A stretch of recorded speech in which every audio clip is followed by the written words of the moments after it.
vacancies for them when they go in. Now, with them being out of work, what's been happening to them? They've been getting into trouble because they've nothing to do and they're playing cards, and comes night time, they go drinking. That's what they do, they drink the bottle of wine.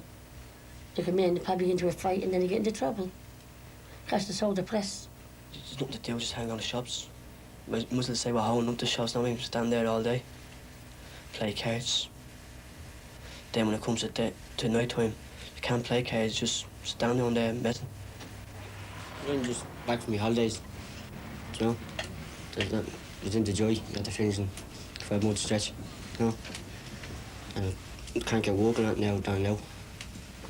I'm trying to give it up, trying to get a job now. You know, trying to go straight. And what took you into the joy? No, when I was starting school, you know, I didn't like school as I started, you know. I left school early then, I just went robbing, you know. 75, I got my first sentence, you know. Then after that, I just kept getting sentenced. Then after that, started last year, some guy helped me out. And I got him back, and he gave me 12 months for it. And he's still walking around, you know. It's his fault, it's just as mine. I was only taking it from my dad. You've been in and out of prison then for the last 5 years or so for robbing? Yeah. There's nothing to do, you know, around here. Only robbing all the time. If you don't rob, you're an idiot, you know. If you don't rob, you're an idiot? Yeah. Just tick. But did you try and get a job when you were younger? Yeah, I did. I done an ankle course for 6 weeks. It wasn't worth it, only give me £15. I was getting more on the labour. I was getting 17 on the labour then. They gave me a job and gave me 15. I didn't think of it that way, I was getting more on the labour now. It was stupid, you know. Then how to cut wood all week. Well, I think myself now there's no future for him. That's been honest about it. Do you know what I mean? There's no future at all for the blokes there. Do you know what I mean? Around here, there's none at all. Can you see him back in Mountjoy again? Well, I think so, yeah. Well, I'm out of my house about 3 weeks now, and when I got out of Patrick's institution, I done 6 months of taking cash. And when I got out, I said that I was giving her up. I was going to get a job. Yeah, why are you sleeping in a car? Nowhere else to sleep. Why did you leave home? Because I got into trouble. I didn't want to let my ma know that I was getting into trouble. But she does know. She knows now that I am getting into trouble. Does she know that you're living here in this car? No, she doesn't know where I'm living. And Thomas, how did you come to be in the car here with Noel? Well, I'm at my house about 3 months. I was living in a friend's house for about 2 months. And me and him had an argument, so I left his house and I bought the car, and me and another chap were living in the car for nearly about 3 weeks now. I'm 17, I don't work. You know, I've been in and out of trouble with the police for about 4 years now. And Why don't you work? it's not work to be got, you know. I was working for a while, but no, I didn't like them jobs, so I left them. You know. And what took you into robbing? Well, I went to rob because I had no money for clothes, and no money to go anywhere at night. I used to just sit around, watch them in the rob cars flying around. Nothing else to do, so I just go and rob something, get some money, go out to pictures. Well, have you tried to get work or any sort? Yeah, I tried, you know, but there's no jobs going really, you know. But I wasn't really fussy about working. You know, now. The wages they pay, you know. The most I get a week would be £40. I'd earn that in an hour. Went out robbing. One of the major problems in Finglas is the extremely high level of unemployment. In our surveys, for example, we discover that roughly 20% of all heads of household in Finglas were unemployed. In addition to the heads of household being unemployed, there is an extremely high level of unemployment amongst youth, particularly amongst boys, with unemployment levels reaching as high as 30% in some instances. It gets to a stage where a child is coming up to 15 or 16 and is coping well enough in the tech or the secondary school or whatever. But an apprenticeship is very important. To be able to go out and earn money is very important. That in terms of further education, very often it's irrelevant. Third level education, for instance, is irrelevant in an area like this where work is a priority. And money and bringing money home is also a priority. But finding work isn't easy. The new factories don't want unskilled male labour. Manufacturing jobs are shrinking.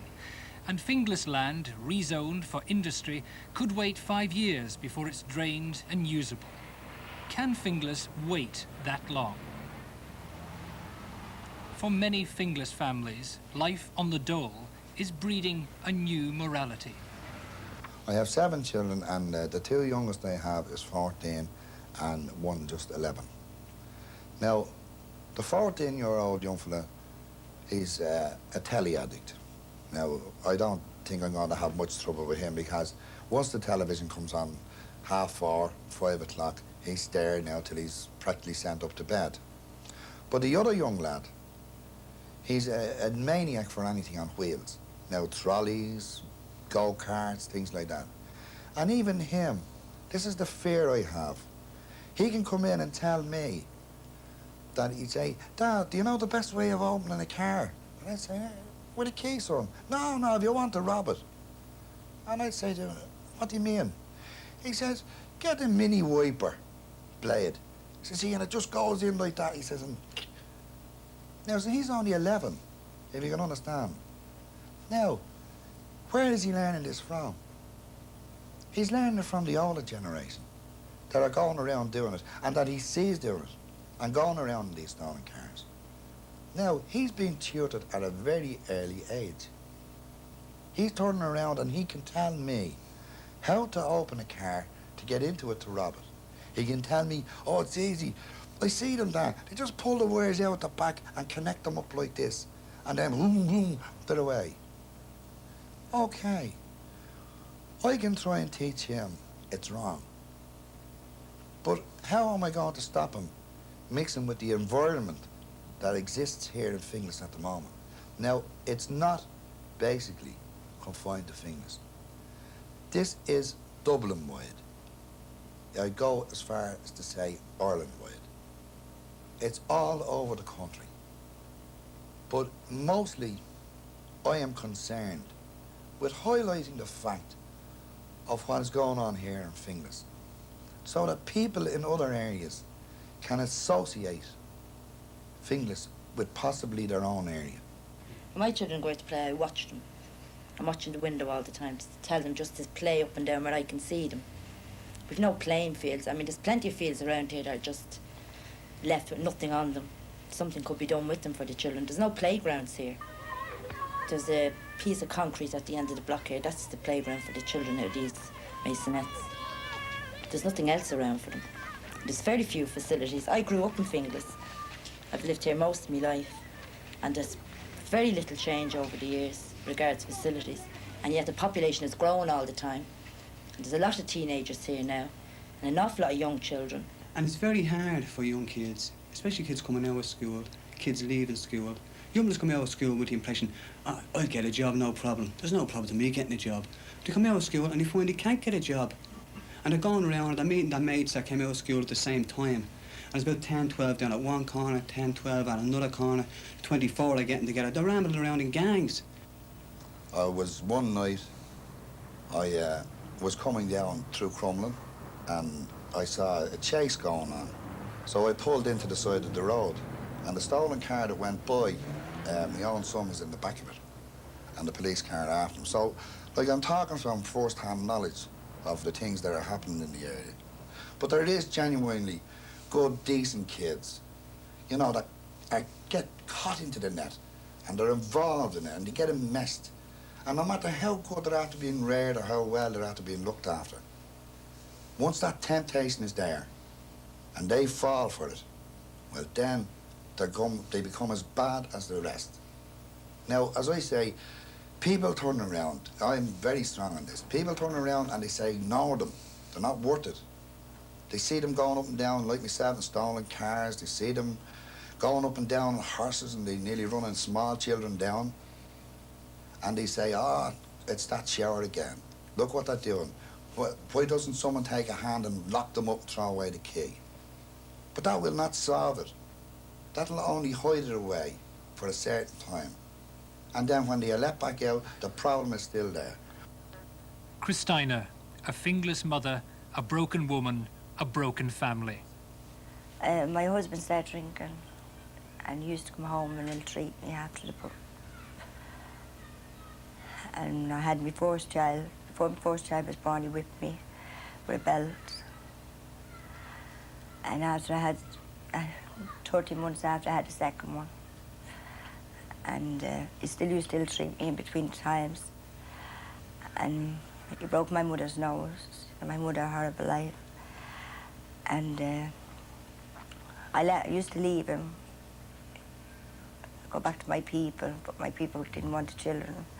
So I used to go back and live with him again. So I always told him if I had my mother, I would leave him for good.